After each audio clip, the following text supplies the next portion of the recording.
Hello everyone, welcome to chapter 88 on my RLDR Custom Creations YouTube channel. It is the weekend edition and I am sporting my brand new Lincoln welding jacket. No, this isn't going to be about welding, but it is going to be about a project, a really cool project that you can do with youngsters or your own grandkids. So if you want to see what this is all about, all you've got to do is stay tuned.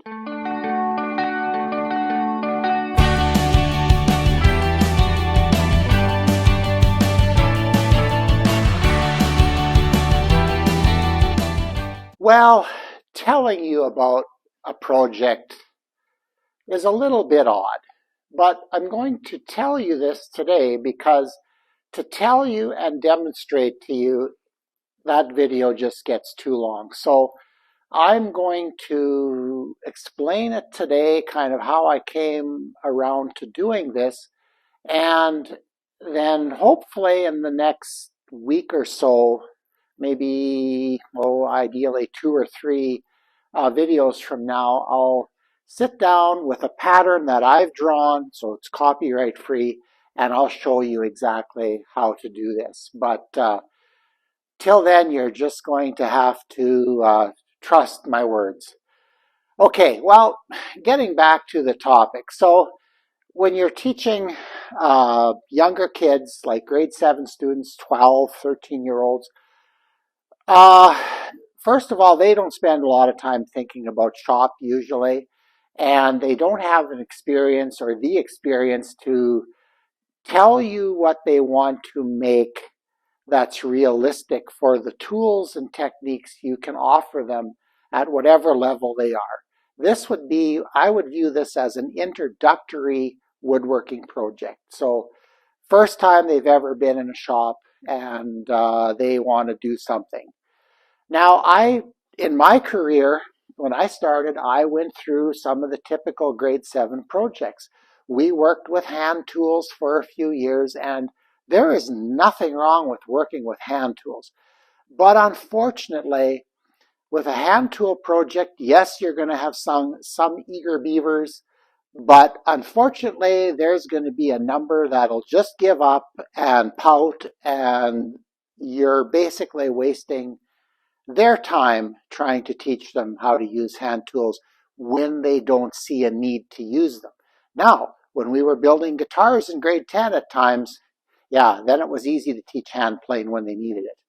So anyway, as our shop grew and we got more scroll saws, I started thinking that it would be really good to build an Intarsia style project with them. But realizing, those of you who have ever done Intarsia, if you're doing a traditional Intarsia project with, say, 3 different colors of wood, you've got to cut pretty good to make that look nice. And yes, I would have had some grade 7 students that were capable, but again, you always had to make sure that it was something that everybody could do. So I thought and thought and thought.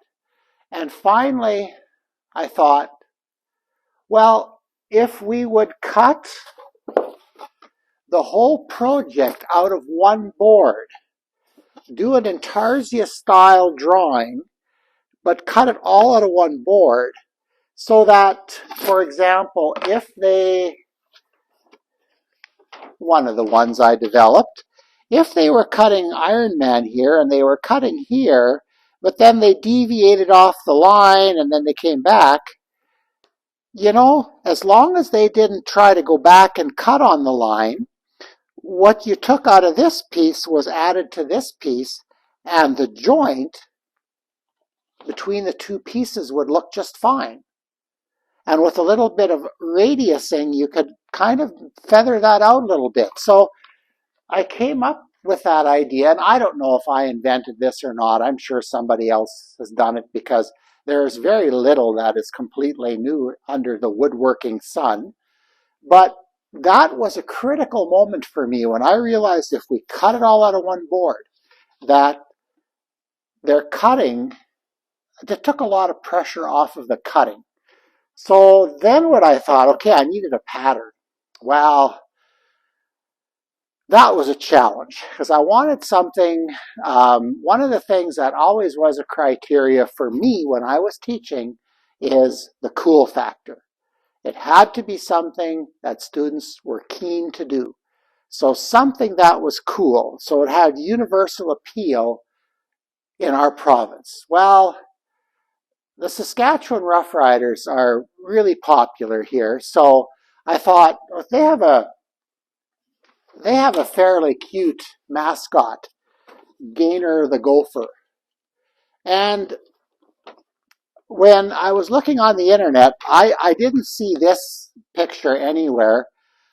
What got me thinking about this, because there was, I think in the Rider store, or I don't know, I just did a general search and I don't know where the picture came from. But there was a picture of Gainer the Gopher golf club head protectors. So I thought, well, that looks kind of cool. So I thought, okay, Gainer, that's a good one. So I think I kind of got the head from roughly from the picture, but the picture was terrible. So I printed it on the school copier and enlarged it as much as I could, and it was awful. Like there was no way you could just kind of trace and draw one quickly. So my first rendition of this was just basically size and shape. And then I filled in the details after that. And I patted myself on the back. I thought, okay, now I don't have to worry about this grade 7 project ever again because we'll build these to the end of time because kids were excited about them. Now, that lasted about a year. And then after that, it was, well, what else can we make? So another thing about what I like is a project that students see, but they realize there's opportunity for them to have input. So they could build on it. So they decided we should do more than just gainers. So I think the first year we all did gainers. After that, I developed probably 2 or 3 a year. And then after that, it was 5 or 6 a year. And finally, by the end of my career, I had this down to an art form. I could do, I've made a lot of projects for one student, like single-use plans. So I think that's being fairly responsive as a teacher. But anyway, the way this all worked was we would take.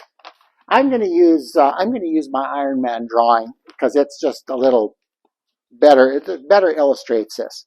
So this is on 11 by 17 paper, and I made things as big as I could on 11 by 17 because that's the maximum our school photocopier would work. So consequently, I cut the board to be used to 11 by 17 as well.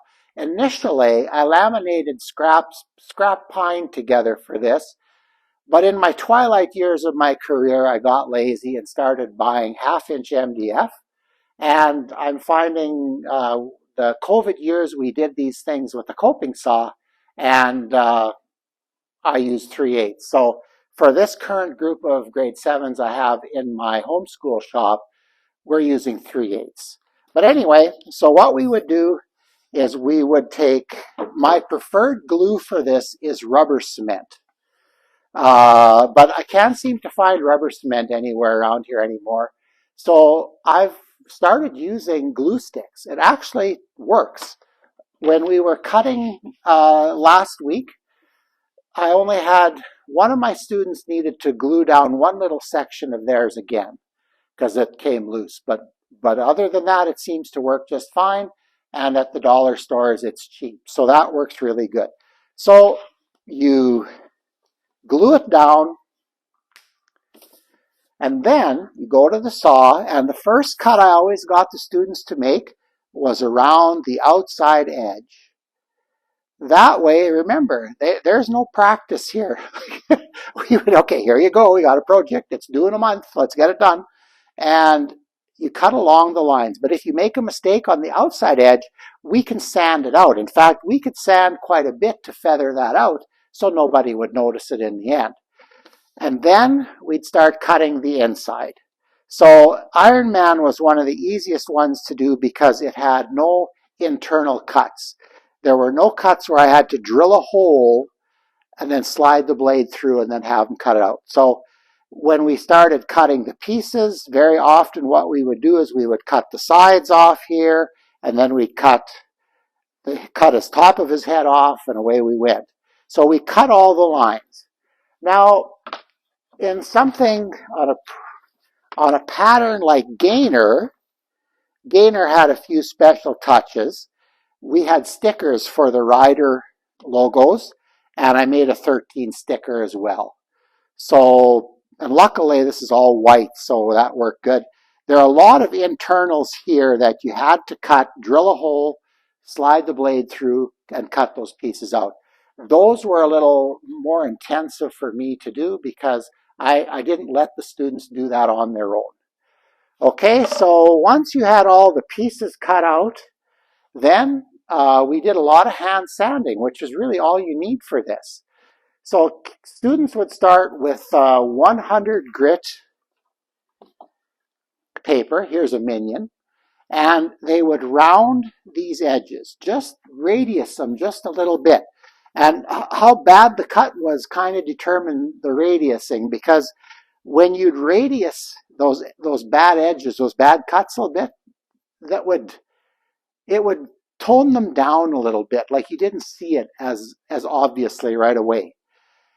So then they'd sand the edges, radius them like they thought they should be, and then they would go over the whole flat space with 100 grit, and then they'd switch to 180 grit and sand the edges again and the face again.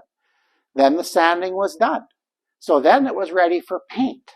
So when you can paint individual pieces, it's a lot easier than trying to paint this all together.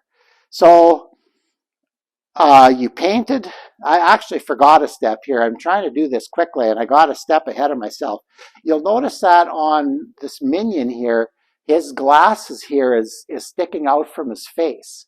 So that's a very typical Intarsia trick. We would raise certain sections to make this look a bit more 3D. So here his body is raised, and a raising unit was 1/8 of an inch. So if you use 2 raising units, it was 1/4, 3 was 3/8, and so on. But usually we stuck with 1, 2, and 3 raising units. So that's, then we painted. Sorry, I'll get back to that. When you paint, it's very important that you paint the edges as well, because see in there? You can't paint that later. You'll get into a vicious cycle of you'll get some blue on the yellow, and then some yellow on the blue, and then some blue on the yellow, and it's just a vicious cycle. So then we painted everything, and then we would attach all your pieces to, this is 1/8 inch tempered hardboard with a white coating on one side. So we would glue all your pieces back on in the shape of the pattern, and we would use yellow glue and hot glue. The hot glue would act as a clamp until the yellow glue was dry. Okay? After that, once it was all glued on, then we would take it back to the scroll saw and cut the backer away from the object. And often I would set the table at about a 20-degree angle so that we didn't have quite as much sanding to do to get the background. That's a common Intarsia trick too. So we would cut that out, and then once the cutting was done, then we would take, I don't know if you can see it on this one. This one's pretty, oh, here we go. See, there'd always be a little bit of a crack between the back of the piece and the backer board. So we would take some filler and fill that, then sand it nice and smooth, and then give this all another layer of paint, being very careful to stay away from the very edge of the piece, because then you'd get into that one color and then the other color, and you know what I mean. So on this one, we'd glue on 2 buttons and we'd put a decal on, the Gru decal, and pipe cleaner for hair. So once we had everything filled, then we would paint the edge. I'd always tell my students that our goal was to make these look like they were made in China, okay, like they were plastic in one piece. So we would sand that, paint that, touch up all the paint, put the decals on, and to finish it off, we would put a hanger on, just a sawtooth hanger. So we did, in the end, we did about 50 of these. Nemo was one popular one. I've done a few that are quite difficult, actually, quite a step away. But these ones, this Iron Man especially, is something that is a really, really good starter project. The nice thing about these projects, talk about the cool factor. The first year that we did this project, we were coming up to the time of our annual center mall display in Saskatoon, where that used to be a wonderful mall because they had art galleries along the sides. They were narrow, like you could just kind of walk in them, but glass and secure, and you could hang all your artwork or projects up in there. And I think often I displayed for about a month to 6 weeks. And the first year we displayed our gainers in there, we could have sold every one. Everybody would come up to us, how much for one of those? How much for one of those? Thank goodness I was the one setting up the display. Otherwise, the kids might have sold their work. But I always encourage kids not to sell their work because it's something they should be proud of. What I started to look at having a successful grade 7 display is when a young mom with a young tyke would be walking by our glass display as I was setting it up, and they'd just reach and they'd want to come and they'd want to take and play with our, whether it was, the Minions also were hugely popular. And the mom would keep dragging him, and all of a sudden the kid would kind of fall on the floor and start crying. And I knew that if we could make kids cry, that we were on the right path. So, yeah, this is an awesome project. I don't know where it necessarily came from. The way I came about it, I felt like I thought about it, but sometimes I'm the last to know whether I've been creative or not. So I will show you. We will actually do one. And another thing that's kind of important is I've kind of forgotten about it. We passed 300 subscribers a little while ago. We're, I think, at about 322 now. And I didn't do a giveaway. So I think that I'm actually going to do a snowman pattern with Christmas coming. And I'm going to finish it, sand it, paint it, put a hanger on it, everything. And I also am tempted, since this will be a pattern that I've drawn, it'll be original, and I could also post it on Teacher Pay Teacher if you were interested. So there'd be a way for you to get the pattern there. So anyway, I hope that I didn't bore you too much by just talking about it, but now when I start doing the actual cutting in the future here, you'll have a good idea of what I'm doing. So there's a little bit of history to this project, and I just wanted to get that out there today. And yeah, thank you for viewing, and thank you for your attention. I really appreciate it. Please remember to like, share, and subscribe. And with that, have an awesome Sunday, and we will see you next week.